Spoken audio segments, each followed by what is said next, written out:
One kiss is all it takes. Falling in love with me. Possibilities. I look like all you need.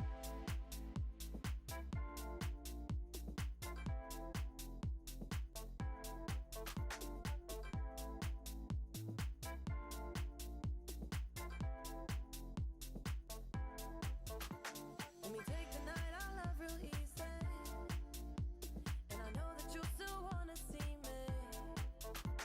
On the Sunday morning music real loud. Let me love you while the moon is still out. Something in you lit up heaven in me. The feeling won't let me sleep. 'Cause I'm lost in the way you move, the way you feel. One kiss is all it takes. Falling in love with me. Possibilities. I look like all you need. One kiss is all it takes. Falling in love with me. Possibilities. I look like all you need.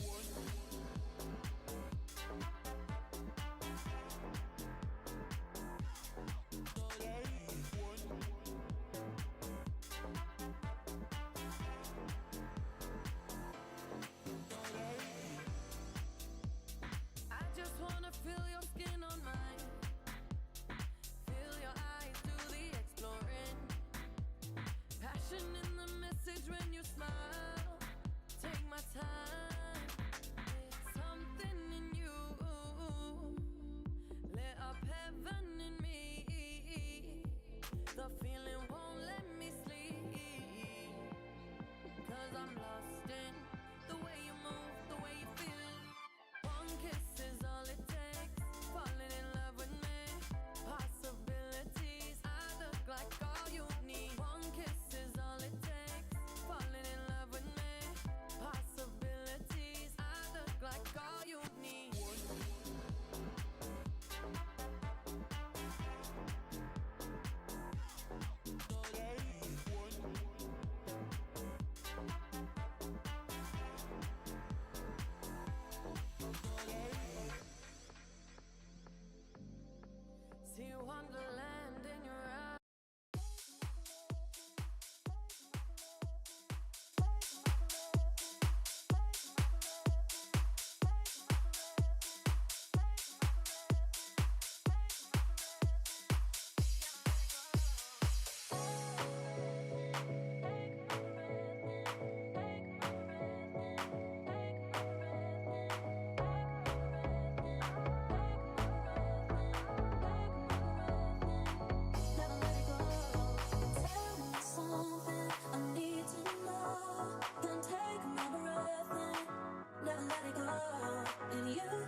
Barbara Streisand.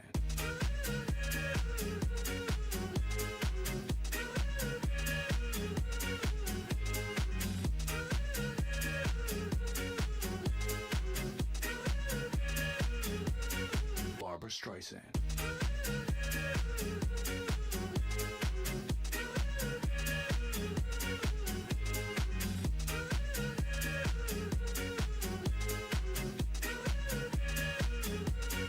Barbara Streisand.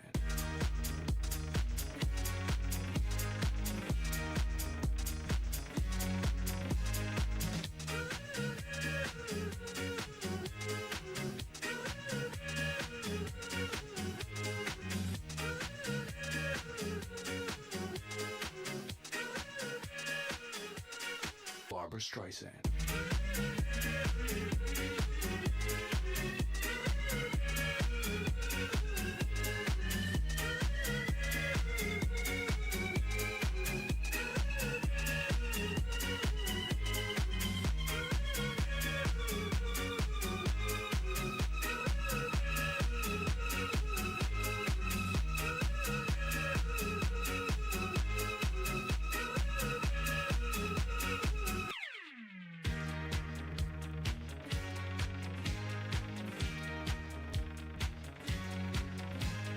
Give me a one-word summary of Ali Imsirovich's apology video. Great question. Fedor Holtz, thank you for joining me. Thanks for having me. Yeah. So I was talking to a young pro the other day, and we were kind of looking at his life and different things he's trying to get better at. And one thing he said was he doesn't manage his days terribly well as far as allocating his time. And when he brought that up, he said you would be a very good resource, that you're someone he knows really, is very intentional in terms of planning your days. I wanted to hear about that some. I think people are way overhyped how good I am at planning my days. I think the balance I kind of found was to just, I mean, it will sound silly, but to just really try to minimize the things I don't really want to do. Mm-hmm. And that is hard. Like, it sounds easy, but I found it very hard for myself. And I think the struggle is often to just try to do too many things and to try to take on too many challenges, and to not, like, what I found with myself is that I didn't give the things credit. That, like, sometimes a really small step is a very challenging, it can be very challenging, like sometimes to just, accomplish, and they're great guys outside of poker as well. So it was just a pretty smooth thing. And then now it's like there was whatever. I mean, it's not going to be nice, but in the neighborhood, I think is the worst. I think, like, when you get outside of there, you're pretty close to getting shot. So we have a hand of yours that you played in 2022. Do you remember the Ace-7, you versus Kevin Pock? He had 8-6. Yes, I think. All right. I think I do. Nice. Can we break it down? Let's do it. Excellent. All right. So setting the stage here, we've got Makita's got 51 bigs. Kevin Pock has 38. Danny Tang 34. You've got 20 big blinds, and Sir Watts has 19. So you raise it up on the button, Ace-7-0, 2 bigs, and Kevin defends with 8-6. First question, Kevin's covering you. 8-6, offsuit, not a super common big blind defend at final tables. Is this a product of him covering you? If the stacks are reversed, do you find yourself folding 8-6? Let's say neglecting who the opponent is, probably very close, but probably fine. Mm-hmm. Like, I think 6-8, probably fine, and 5-8 fold. If you face an opponent where it's more likely you face more aggression than he's allowed to, probably you can fold. Because that's a really important factor, is like the button should, I mean, you will have leads from the big blind. The button should play a bit more polarized, a bit more passive, and with some medium strong hands, and that helps you realize more equity with holdings like this. And a lot of people have very varying strategies in this spot, so it's very important from an exploitative standpoint, where we're not really sure what the theoretically optimal approach is here. I'm put a lot of emphasis on whether I think people will show too much or too little aggression here, because that helps us realize equity quite a lot. When you mentioned the leads, is that a product of you being very high card heavy relative to a normal chips button range, and so he has these low boards to attack, or is that regardless of who has the stack leverage? It's not really so high card dependent. I mean, obviously, then kind of the board, depending on the structure, or like as a result of the structure of the ranges, you will see certain board types where it's hard for in position to defend thin, right? Because if let's say we look at board structures where for example, you're forced to hit the correct defending frequency, you're forced to take a lot of hands that are marginal defenses because you don't have enough strong hands to pull from. So non-ace X boards, for example, right? If we look at low connected boards, if we look at 3-5-7 or 4-5-6 or 4-5-7, 5-6-8 boards like this, you will see quite a lot of leads from the big blind just because you deny a lot of equity. There's just the EV drops in my position for a lot of these two overcard defense, and there's also more. You also have more one pair hands. You get raised significantly less than in chip EV scenarios. So it's like a bit more generally that big blind has more equity that he wants to deny, both with medium strong hands, but also obviously weak hands that are happy to fold out stronger hands. So it's like kind of a dynamic where button just wants to check a lot, and when button just really wants to check a lot, you generally, I mean, that's kind of result. Sure. Big blind tends to lead more. Makes sense. So we get the queen 6-4, looking at SPR a little bit sub 4, 3.5. First question, are you playing a range bet, or are we finding some checks on the queen 6-4?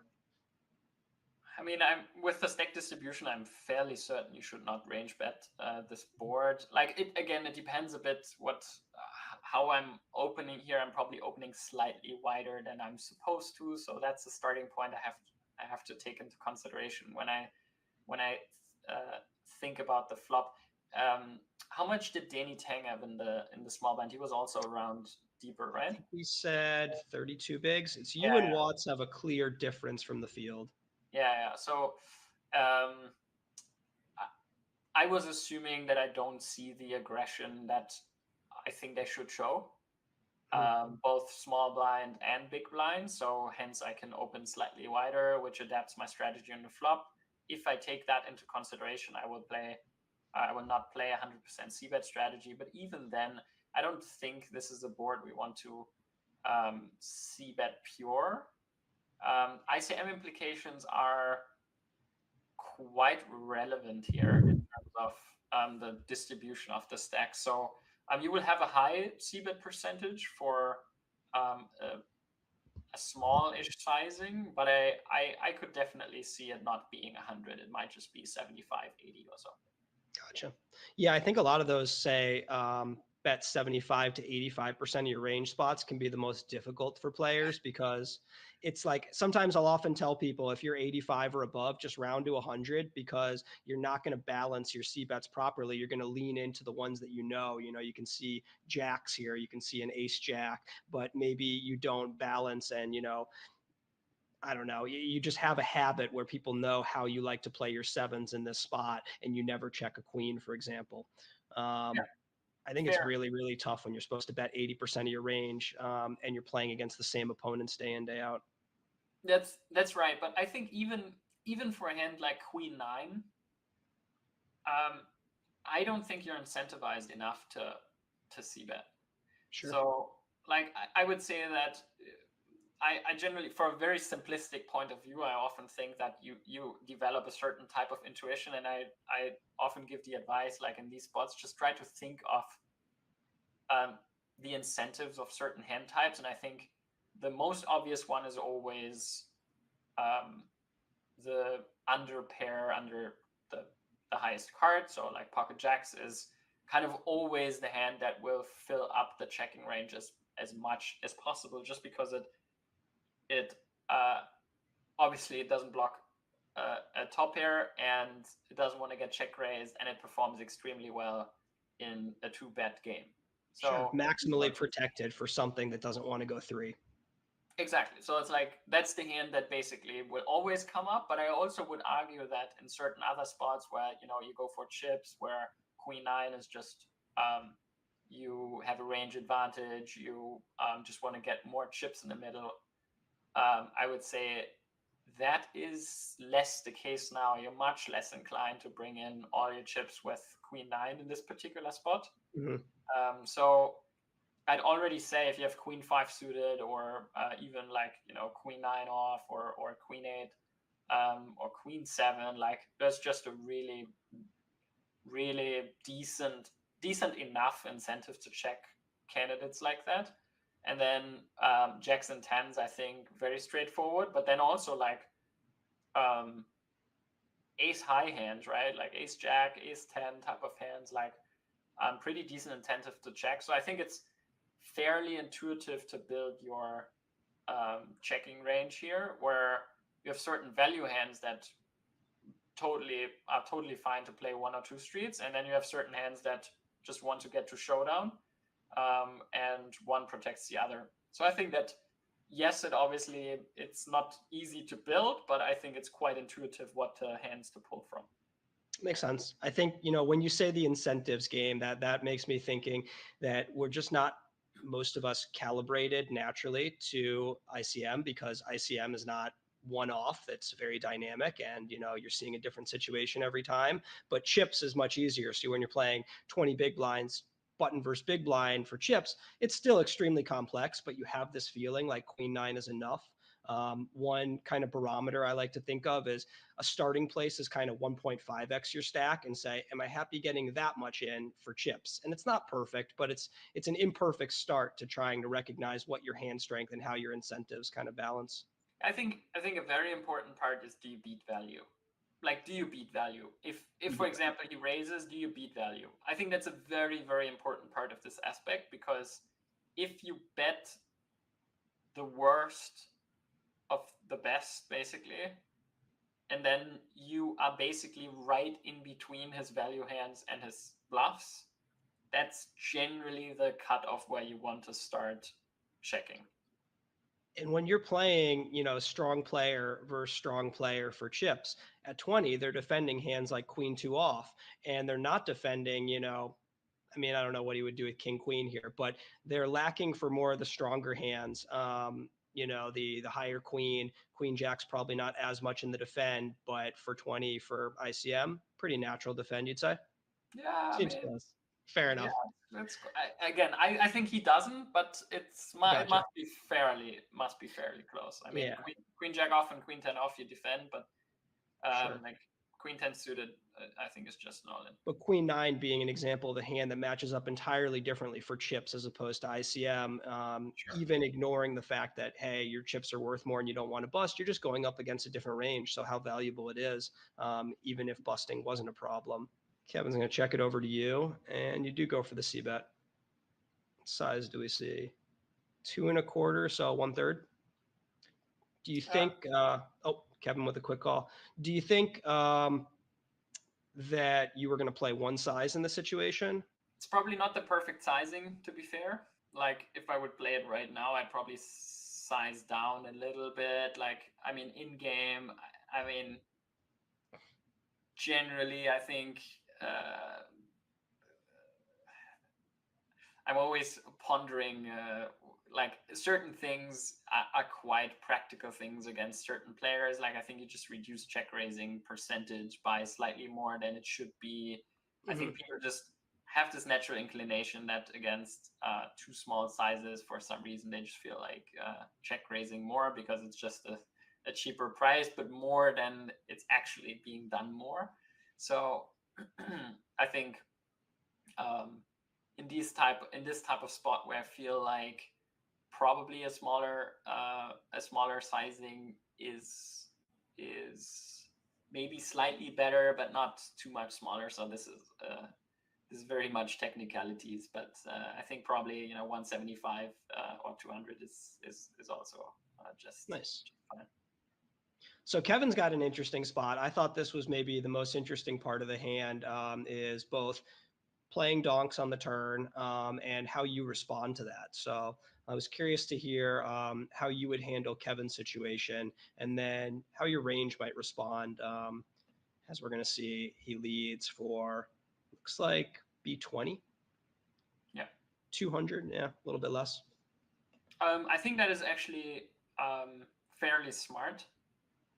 Like lots of hands, probably also. I mean, it's not only a thing that happens quite often in theory here, because you do have quite a lot of hands that benefit from that type of protection, like 4x and 6x, but also now 5x that has improved to a pair. Hands like 5-7, 6-7, 6-8, 4x, or just 3-4, 4-7, or even just a hand like ace-6, and also queen x that can lead for this. So there's a fair large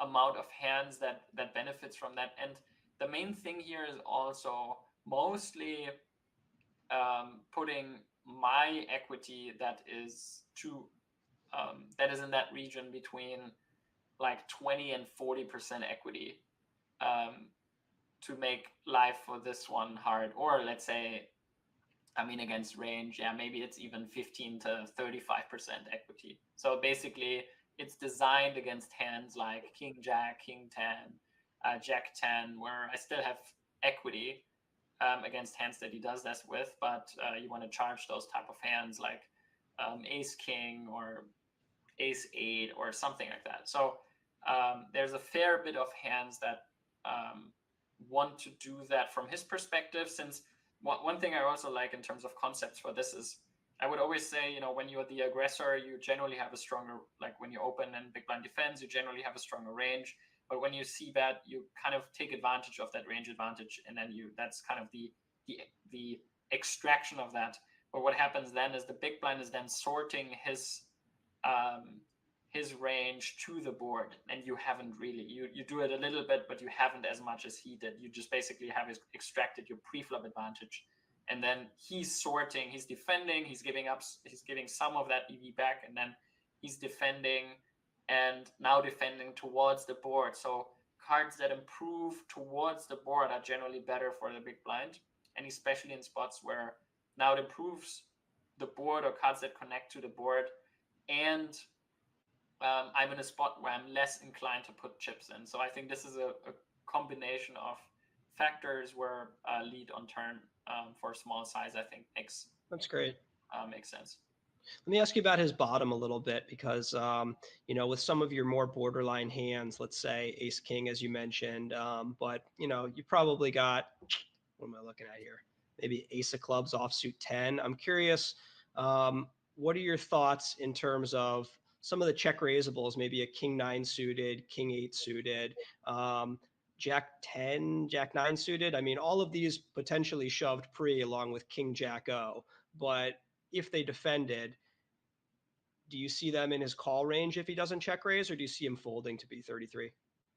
On the flop? Yeah.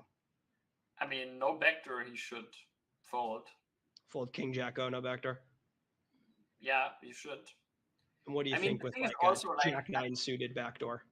I mean, maybe also sharpening a little bit. I'm actually leaning now more to even a slightly tighter approach for me on the button. Like, I think it's really a spot where what I described in the beginning, I think that effect is maybe even stronger, where we might only see bet, 60% or so rather than even 80. Like, it's a spot where we should be checking a fair bit around hands like ace high and weaker queen x to defend, and then jacks and tens and even nines, and then like, yes, we will bet sevens probably and just like give up at some point of check raise. Then we will bet queen 10 plus for value, maybe like queen 9, and then like queen 8 and lower, probably decent amount of checking. And if I look at that, it's probably a lower c-bet percentage than what I assumed. And so against B33, no, you shouldn't there's just no real incentive to float like king jack off. Like probably king jack backdoor, king jack suited would be kind of the weakest hand where you might even just find quite some check. Yep, microphone phone. Yeah. So what jumps out to me there is, and I hear this from world class players all the time, and you don't hear it so much from people who are not, let's say top 200 players in the world.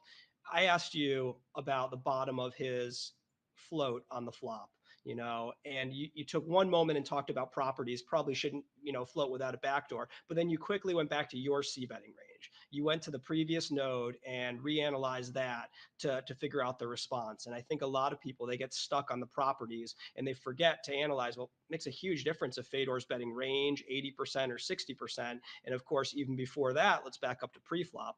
I think, at final tables right there is kind of a really easy example for what's going on in the mind of a top pro when you're trying to dissect these spots. And one thing actually that I think probably results in quite some mistakes on this board is I'm not opening that many queen x offsuit.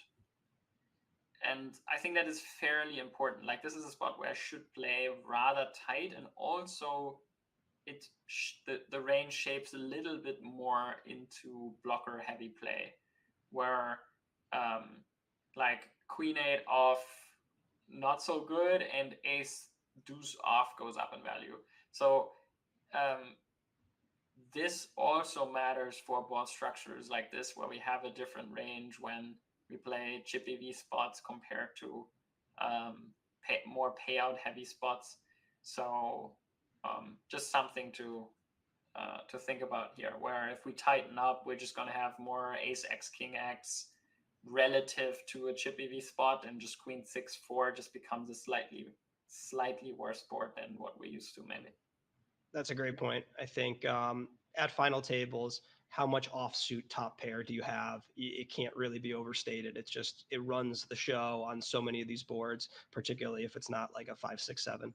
And I have some jams. That's also important. I also didn't mention that before, where like queen jack suited, I just open jam. Makes sense. Yeah. All right. So next question, responding to the bet, you're going for a call here with the A7-0, but what looks attractive to raise for value? What's more straightforward, obvious? I can't just call this hand.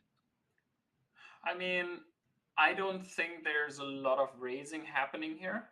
And if I raise, I probably, I do think in game I would raise a fair bit more than what I'm theoretically supposed to. Mm-hmm. But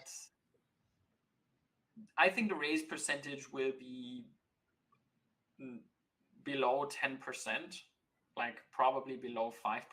Like I think it's a spot you don't raise a lot. I think the reason why you don't raise the spot a lot is, yes, he will realize quite a lot of equity, and you want to push certain hands for value to make him pay for that equity, basically on a simply spoken level.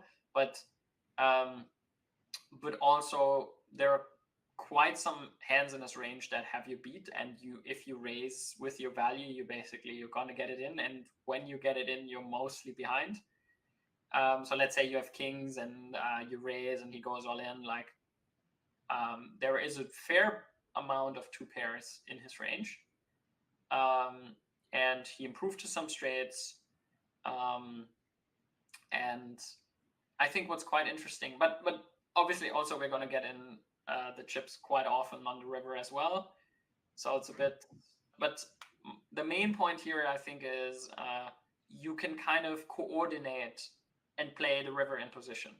Like I think that there's a lot of spots where you have the choice to see the river and decide how to play the river.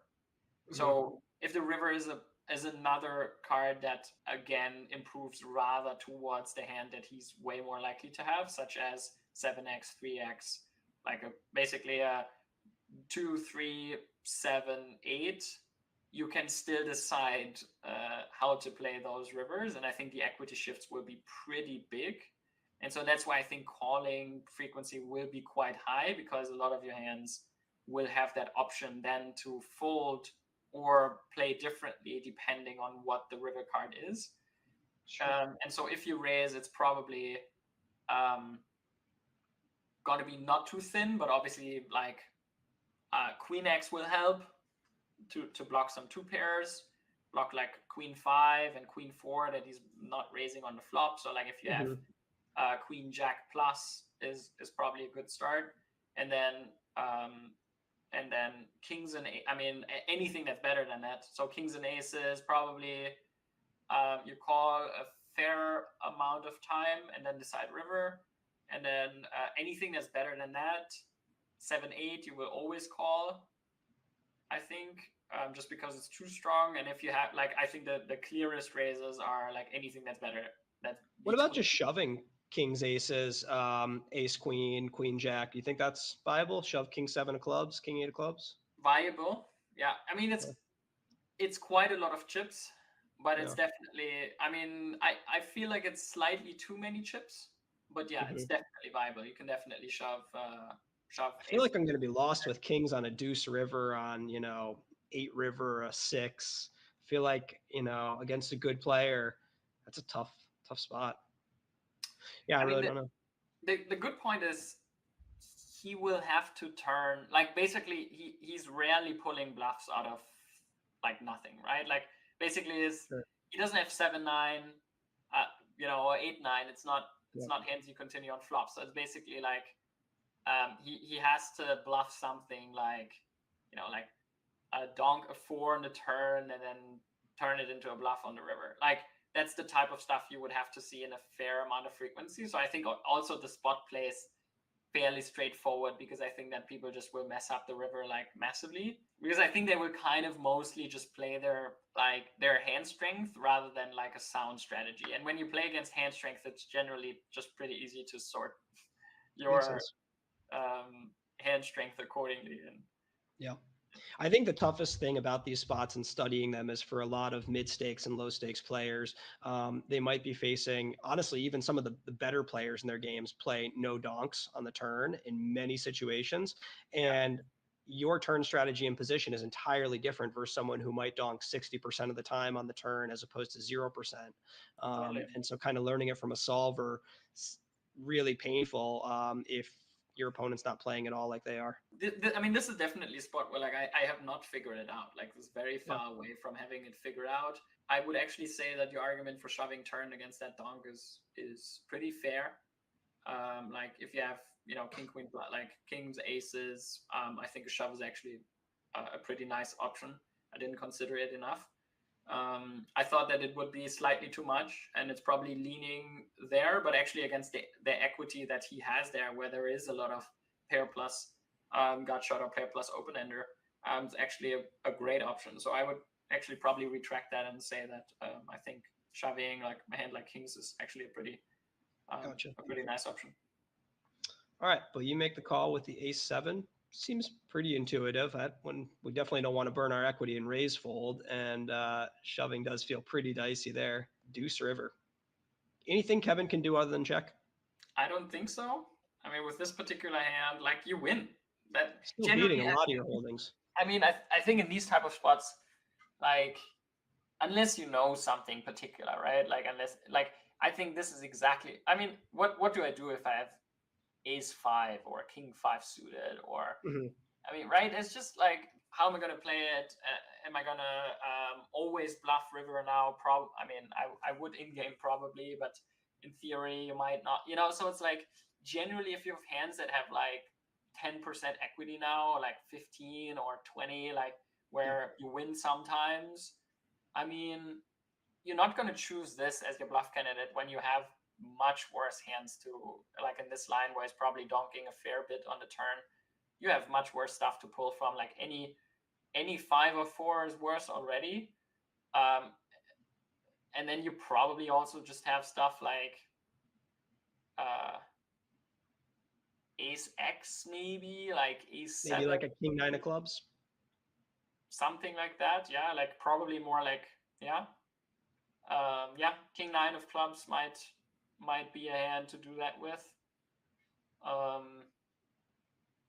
Debatable how much of the king 9 suited, king 10 suited, king 8, king 7 are starting to look so attractive to check raise. But Yeah. makes sense. So he does go for check. Yeah, I think that. I wouldn't really say that there's much debate about that one.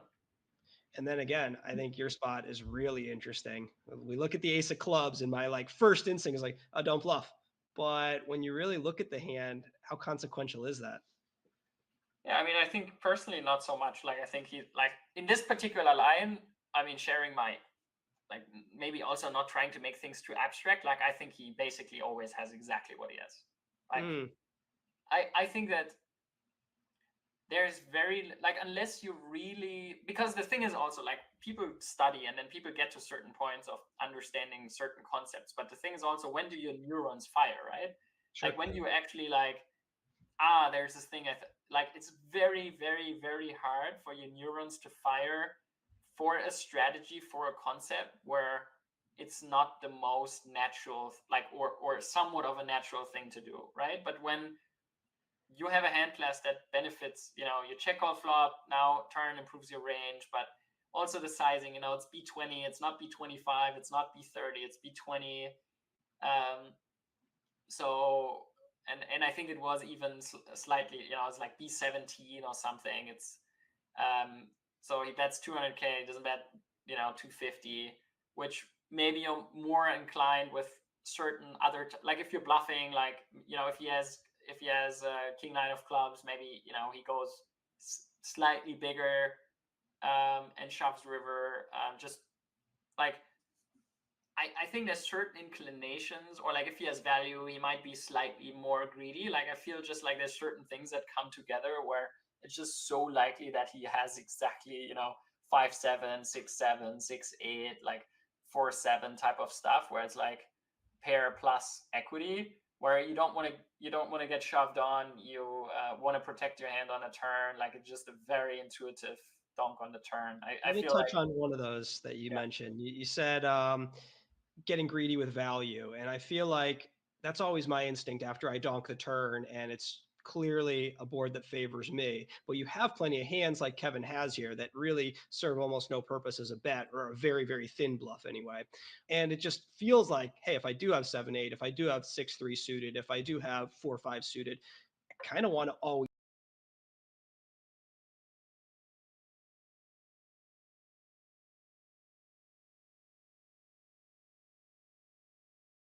What's up guys, Fedor Holz here, and today I will share with you how to deal with aggressive players. I've been an aggressive player my entire career, and actually now I've tried to tune it down a bit. I just love to win pots, contest pots, get out there. And I have some advice for you today on how to deal with aggressive players like me and others who love to put in bets and make your life hard. Let's start right into it. First, I want to kick things off actually with a more advanced concept, because I think there's a lot of you that make a mistake by just putting all aggressive players in the same box. Oh, he's an aggressive player. He puts in too many chips, or maybe he bluffs too much or stuff like this. But there's actually a huge difference. And what I want you to think about is more about the value to bluff ratio, or let's say two separate questions. The first question is, how thin are they value betting? And the second question is, how wide are they bluffing? And those two things stand in direct correlation, because in the end, it's mostly about the value to bluff ratio and the density, or how wide they're value betting. Those two things are really, really important when you consider playing against an aggressive opponent and what lines to take, or how to adjust, or what the best exploits are against him. Why is that so important? Because if you play against an aggressive opponent, let's assume he bets really thin for value. He sometimes bets hands he's never supposed to bet, but he bets second pair for value. If you're just blindly bluff catching the guy, you're going to lose a lot of money against him, because he just value bets so thin, and maybe he bluffs more than he should, but maybe he value bets even much thinner than he's supposed to. Now you're just getting owned by him because he value bets you thinly over and over again. And on the other end of the spectrum is a guy that maybe also bets a lot, but he just loves bluffing. He just puts in bets and bets and bets with weak hands that are worse than ace high just all the time. So whenever he can, whenever he has a hand that can't win any other way, he's just putting in a bet. Both aggressive players, but two entirely different opponents and we have to deal with them in different ways. So that's the number one thing I want you to keep in mind when you face an aggressive opponent. Think about how thin is he value betting and think about how wide is he bluffing, and then try to put that in relation together with each other. So when we keep that in mind, how thin they're value betting and how wide they're bluffing, there are some very easy or direct exploits. And let's start with number one,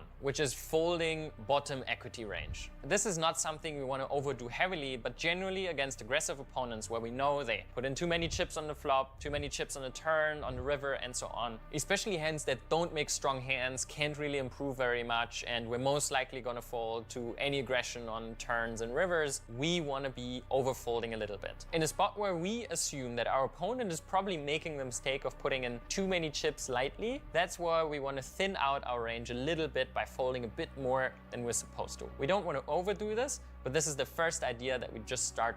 Welcome everybody, thank you for being here. This is Day One Domination, how to build a big stack in the early stages. So this was a really fun webinar for me to put together. It allowed me to synthesize a lot of concepts that I've been talking about and thinking about for quite a while when it comes to MTTs. And hopefully it's going to be a really nice guide for you guys to get comfortable with some of these early stages ideas prior to any of the tournaments that you happen to be playing this summer at WSOP or anywhere else. Just as a starting point, if you're not familiar with me, my name's Matt Hunt. I've been a poker pro since 2011. I've been coaching since 2013. I've done over 4,000 hours of one-to-one coaching at this point, and I'm currently a coach with GTO Wizard and Solve for Why. And I'm also the founder of Poker Fluency brand. So our agenda for today, we're going to start out by looking at why a lot of players tend to struggle in those portions of the event, first of all. Then we're going to take a look at a little bit of some examples of the different types of players you're going to see early on and how we can actually categorize them fairly accurately in a way that allows us to build approaches that can exploit these player types. And then, of course, we're going to move on to actually what those exploitative approaches are. We're not going to really look at any solver outputs. We're just going to talk in a broad sense about how we want to construct our strategy in a way that allows us to really maximize EV against players that are making specific types of mistakes. We'll also look a little bit at some principles regarding multi-way play. Then finally, we're going to look at what I think is the main reason why you can't seem to win big pots often. Now, this is based on a lot of conversations I've had with students, a lot of conversations that I've had really over the course of years now of coaching tournaments, and it's a consistent theme. It's a consistent thing that people struggle with, and it really is I guess the topic that I would boil down everything from today into this one idea of why players tend to struggle with building a big stack and why they tend to struggle with building big pots. And it is simpler than it seems, but at the same time, it's a very macro level idea. So I hope you'll get a lot out of that one. All right. So let's dive right in. Let's go to our first topic here, which is why do most players struggle in the early stages? What is it that players find difficult? What is it that causes players to basically just miss opportunities to gain chips or not have an easy time building a big stack? I actually started with a reason that I called reason 0 here. And the reason I call it 0 is because I feel like all the other reasons are basically just an extension of this reason. This is the most fundamental reason for why players struggle. And it simply amounts to they don't start the tournament in chip EV mode. They aren't looking at the tournament as it's the beginning of the event. I'm going to win every chip right now, and I'm going to focus on just taking the most profitable decision in every single spot according to chips. But they're telling themselves that they are doing this, right? So what they're doing is they're telling themselves, okay, I'm not going to care about ICM. I'm not going to try to avoid busting or anything like this. But in fact, the decisions they actually make are not reflective of a chip EV approach.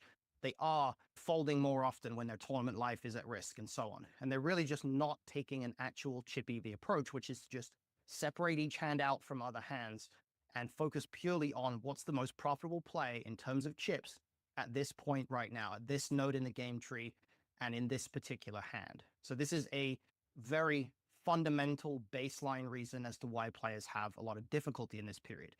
Second issue is a fear of busting. Now, this is obviously very natural. It's natural that if we spend time on playing a tournament, if we spend energy on playing a tournament, we don't want to bust out from that tournament early on. We don't want to have this perception of wasted time.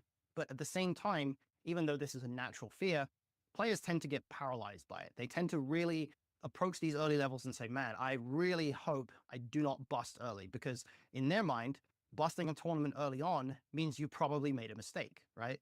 Because they're attaching a lot of significance to the idea of not busting and not enough significance to the idea of building a stack. So it is natural to have a kind of a fear of busting. But the bottom line is that in a chip EV scenario, when you're at the beginning of a tournament, your stack is not that valuable. Your stack is basically worth whatever your chips are. It's basically worth pretty much 1-to-1 when it comes to chip EV. So you don't have a lot of reason to try to preserve that stack. You want to accumulate chips. You want to grow that stack, because if you don't grow that stack, you lose, you die, you don't survive, right? So fear of busting is natural, but it is something we have to overcome. And it is something that also gets a lot easier with volume and time and repetition. Number two is that they're too focused on structure. They're far too focused on the nature of each individual tournament and how long the levels are and various things like that. They're trying to think about things in terms of how much time they have available before their stack starts decreasing. The problem with that is that, once again, is an inherently survival-orientated approach. It's an approach that's built off the idea of, I want to preserve what I have and not, I want to accumulate more. So we want to be very cautious that we actually don't pay too much attention to the tournament structure early on, because when you're playing chip EV poker, the length of each level doesn't matter. The length of each level should not affect your strategy in any one individual hand. If you're starting to play differently because, for example, you're playing the main event, then you're playing a 30-minute levels of structure, you're actually going to be missing tons of spots. And this is one of the main things about the main event that makes it so unique and so interesting, is that players will make adaptations based on the fact that it's a very slow structure, but these aren't necessarily good adaptations. They're going to miss tons of spots. They're going to end up radically under bluffing and so on. So in the end, we don't really want to pay too much attention to the tournament structure, especially when we're in the early stages and we're just playing chip EV poker. Because once again, chip EV poker is just one hand at a time, try to make the most chips. Now, number three, we're going to address this a little bit later on, but it's a fear of multi-way play. And this one's just as common in MTTs as it is in low stakes live cash. People hate playing multi-way pots because it results in two things. It results in winning fewer pots overall, which people don't like, and it results in greater uncertainty about the nature of the ranges that they're up against. Even though we know that players might have wide ranges, we start to feel like when there's more players in there, there's more uncertainty. And what that's reflective of is that we're actually still mostly thinking about hands and not about ranges, because your job isn't to put people on a hand. Your job is to put people on a range. And if you know their range is wide, you've already put them on a range. It's a wide range. So you don't actually have to go down that rabbit hole of thinking about hands. So people don't like multi-way play, and they really don't like getting into multi-way spots in the early stages of tournaments. Now, second to final thing, they overvalue speculation. So they assume that speculation, that taking flops and trying to make big hands, is very valuable. They assume that it's a significant part of any strategy in the early stages. But the problem is this is based on a flawed understanding of theory. Players tend to assume that playing speculatively to try to flop a big hand has tons of value because, you're going to just be able to get people to stack off light and things like that. But the problem is that's only true if your opponents are stacking off in spots where they're not supposed to stack off. And we're a long way away from the time period where it used to be trivially obvious that you just would never get anybody to fold pocket aces on any board, right? We're not in that era anymore. We're in an era where a lot of the time you will have to consider that people are not just going to be putting in massive amounts of money with random draws or top pair or anything like that. Obviously, there will be spots where they do, but largely you're not going to get as much value out of speculating because you're not going to get paid off as often when you do actually make a good hand. People recognize these days that when you make a flush, for example, with the deuce 3 suited, as you see here on the screen, you make a 3 high flush. It's really hard to stack somebody unless you already got it all in on the flop and just made your flush and they had a set and they just lose or something like that, right? It's really not that easy to find yourself in situations where you can get paid off significantly. By contrast, it is easier to find yourself in situations where you can actually get a lot of fold equity on later streets for that same reason, right? If people are not paying off very often, that means they're folding a lot. So in fact, there is added value in taking down pots without showdown. But if you enter a pot purely speculatively, trying to make a big hand, you're not going to be able to take down those pots without showdown. So quite often, you're just going to miss those opportunities. So the final thing is what I think is probably one of the most important ones, which is just constantly waiting for better spots. This might be the biggest mistake of all of them because it just fundamentally isn't something we should consider. Any kind of future spot that you think is going to come along, the problem here is that there's always a better spot, right? That's the thing. You can wait for a better spot in any situation, any spot other than I have the nuts and someone shoved into me. There's a better spot that exists. So the problem is that there's no way to know at what point this is just a rationalization versus at what point it starts to become a genuine, meaningful consideration. And ultimately, if you keep turning down good spots, if you keep turning down profitable spots, then how can you possibly still have a skill edge? If you fold every profitable situation, you're not going to be able to have a skill edge anymore at all. Skill edge comes from being able to identify a greater number of profitable spots or more significantly profitable spots than your opponents can. And taking these spots is a fundamental part of how we actually manifest an edge against anybody. So you can't have an edge if you don't take the spots. And that's why we don't really want to think about better spots coming up later on. So these are the main reasons here why I think players struggle. Now, some of you are out there relating to some of these. I want to take a quick pause for a second just to ask, is there any of these that you guys can look at and say, this is me, this is definitely something that I have struggled with or I am struggling with right now? I've talked to so many tournament students who've struggled with different versions of these things. Stevie says multi-way pots. Yeah, absolutely. Worry about busting early and having to go back sooner than my family expected me home. That's interesting because that sort of is a little bit telling of maybe a mental game thing that relates to how your family perceive poker and things like that. So that's a big thing that comes in for people as well. Rachel says multi-way and waiting for a better spot. Yeah, absolutely. These are super common things. These are things that come up all the time in coaching.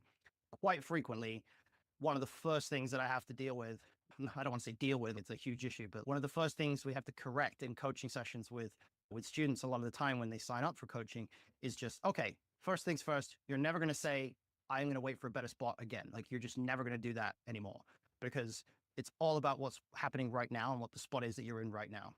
And if you're thinking about it in terms of, oh, I have a bigger edge, you have a big enough edge to fold. The problem is that the players who actually have a big enough edge to justify folding certain profitable spots are not players who are actually going to do that, because the way you manifest the highest possible edge is to take every profitable spot. So there's very little actual evidence or math behind the idea that we can wait for better spots. And there really isn't anybody so far that's been able to prove some kind of a distinct methodology for how we should evaluate what's profitable enough and what's not. So ultimately, don't worry about future spots, just focus on the spot that's happening right now. Second thing we're going to talk about is player profiling. Now, player profiling is something that I think people tend to get a little bit confused about, which is that they tend to focus a little bit too much on trying to get really specific ideas on how a certain player is going to play and really specific reads. Problem is, in tournaments, you're almost never going to play enough time with somebody to have a really accurate idea of what they're doing. And on top of that, something that I actually don't have on the slides here, but I do think is also important, is your reads and your profiles should not be built off of frequencies. It shouldn't be built off of, I've seen this player play X number of hands. It should predominantly be built off of showdowns, because for the most part, unless you actually see hands that this player is showing down, you don't really have any evidence to suggest one way or the other, outside of extreme outliers, that this player isn't simply being dealt multiple of various types of hands in a row, right? So someone 3-bets 3 hands in a row. It's very plausible to get dealt 3 good hands back to back. You can't make any assumptions just based off the fact that they 3-bet 3 hands in a row. And conversely, someone folds for an hour straight. It's incredibly easy to be card dead for an hour. We've all been through that. So you shouldn't be making any assumptions about that either. So player profiling here is not about individual opponents as much as it is about understanding the player pool as a whole. So with that in mind, this is the way I like to look at player pools. There's 4 primary mistakes in poker: over-bluffing, under-bluffing, over-folding, and under-folding. And I tend to apply the 80-20 principle when looking at these. I tend to look at dividing the player pool in terms of 80% of the pool is going to have one weakness, and then the other 20% is going to have the other. So for example, 80% of the player pool in tournaments, in a lot of cases, is going to be under bluffing, and then the other 20% is likely to be over bluffing. Obviously, there's overlap in terms of players exhibiting more than one of these weaknesses at a time, but obviously you can't simultaneously over bluff and under bluff. So that's why it's a square here with different sides on it, as you can see. The tougher the event, the more that central square is going to expand. So pros who are in the middle where they don't have a significant tendency in one direction or another, they are going to be a certain portion of the player pool in every event. If you are playing pretty low stakes, that central square is going to be very small. And you're going to see a lot of players in the pool who are exhibiting one or more of these tendencies. But if you're playing higher stakes, obviously that square in the center is going to expand, and the number of players who are going to actually be outside of that to where they are exhibiting a significant weakness in one department or another is going to be greatly reduced. And this is the main thing that actually changes as you move up in stakes. It's not so much the quality of the players, although the quality of the good players definitely gets better as you move up in stakes. It's really the distribution of players. You do still find players with these weaknesses at every stake, but you just have to recognize that the player pool is distributed differently. So we're not focused on profiling individual players. We're not focused on, oh, this specific guy has 3-bet 3 times in the last orbit, so therefore I'm going to 4-bet bluff him the next time. No, who cares?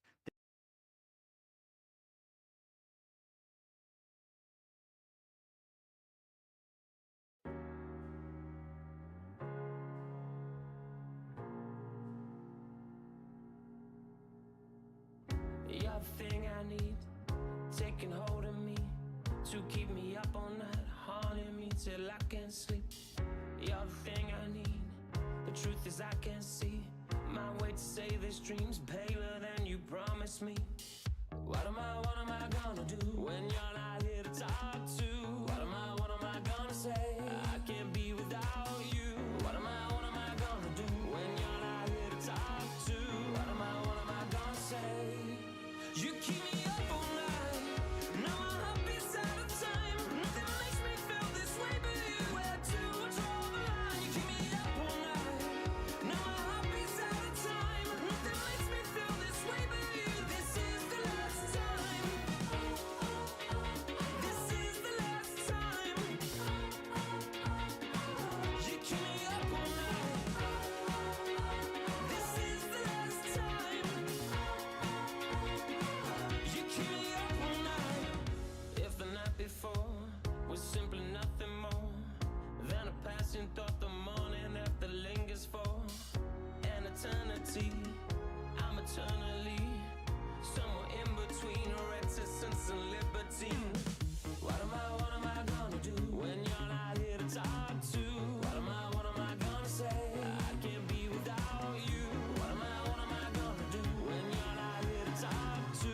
What am I gonna say? You keep me up all night, now my heart beats out of time. Nothing makes me feel this way but you. Where to draw the line? You keep me up all night, now my heart beats out of time. Nothing makes me feel this way but you. This is the last time. This is the last time. You keep me up all night. This is the last time. You keep me up all night. What am I gonna do? What am I gonna say? What am I gonna do?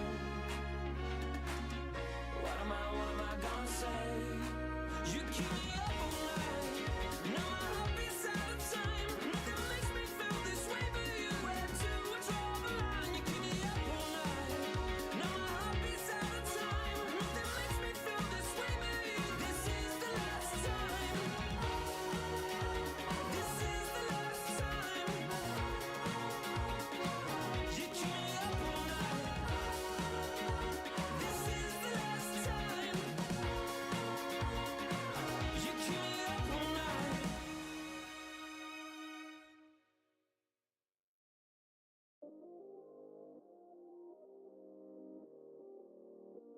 Yeah, I still got anxiety, that's why I keep it on me. Sometimes I feel like I can't trust no one around me. There's another side of me, but I don't even show it. Cause I got way too many people eating off me. Been through the pressure, and I learned my lessons. So I count my blessings and run it up. But I still got anxiety, that's why I keep it on me. Sometimes I feel like I can't trust no one around me. Cause I got anxiety.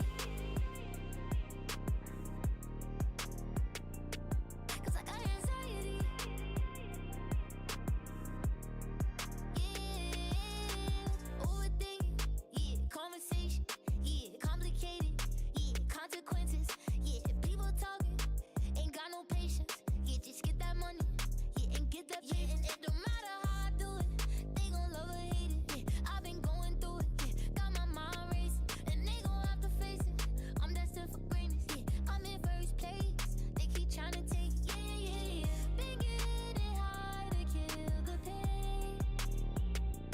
Yeah, yeah, yeah. Wish I could make it go away. I still got anxiety, that's why I keep it on me. Sometimes I feel like I can't trust no one around me. There's another side of me, but I don't even show it. Cause I got way too many people eating off me. Been through the pressure, and I learned my lessons. So I count my blessings and run it up. But I still got anxiety, that's why I keep it on me. Sometimes I feel like I can't trust no one around me. Cause I got anxiety. Cause I got anxiety. Yeah, they try to break me, I could never let it phase me. I gotta learn to embrace it, won't let it change it. Even when life get crazy, I'ma always be the same. But I was starving, had to get it from the bottom. Now I got all these problems, money can't solve them. But I bet the money off them, gotta proceed with caution. Like quit wildin', I'ma go get it regardless. Too busy counting my pockets, I'm not a topic. I'm the reason why they talking, only pop out when I'm shopping. Yeah, keep that thing on me, yeah. Draco too deep, yeah. Monkey fool me, I'm money, yeah, yeah, yeah. Been getting high to kill the pain. Yeah, yeah, yeah. Wish I could make it go away. I still got anxiety, that's why I keep it on me. Sometimes I feel like I can't trust no one around me. There's another side of me, but I don't even show it. Cause I got way too many people eating off me. Been through the pressure, and I learned my lessons. So I count my blessings and run it up. But I still got anxiety, that's why I keep it on me.